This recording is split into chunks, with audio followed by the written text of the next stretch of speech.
Donc là, tu voulais nous faire une nouvelle critique sur l'Agence de la santé, la nouvelle agence à Québec. Oui, ben en fait, qui ait choisi Mme Biron qui vient du privé a déjà soulevé certains questionnements par l'opposition, mais moi je vais laisser la chance aux coureurs. Hein. Je veux dire, on n'a pas vu encore de quel bois se chauffe au niveau public. Ma critique est plus mon questionnement en fait sur le conseil d'administration qui est composé de 15 membres. Dans la fonction publique, les gens qui occupent ce poste-là se réunissent à peu près 7-8 fois par année.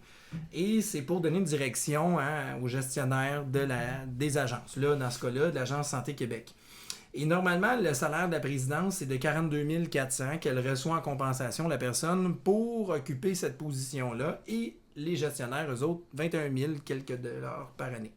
Dans le cas qui nous occupe, par contre, c'est que la personne qui a été nommée, c'est Mme Christiane Germain, des hôtels Alt et des hôtels Le Germain. Déjà qu'on se demande en quoi elle s'y connaît en administration publique, c'est surtout qu'elle est une ancienne flamme du ministre M. Dubé, c'est connu, il y a très très très longtemps. Mais ce qui est bizarre, c'est qu'elle ne recevra pas 42 400, mais la CAQ a fait, les ministres ont fait un décret pour qu'elle reçoive plutôt 173 000 $ pour son beau travail. Quand on parle de deniers publics en plus, le Québec, et surtout la CAQ nous avait dit qu'il serait transparent, hein, toujours la transparence, on est un cancre. Il est extrêmement difficile de voir les salaires des mandarins du gouvernement, hein, donc les gestionnaires de haut niveau de l'État. On ne le sait pas. C'est très dur pour le public de le savoir, alors qu'en Ontario et ailleurs au Canada, c'est extrêmement transparent.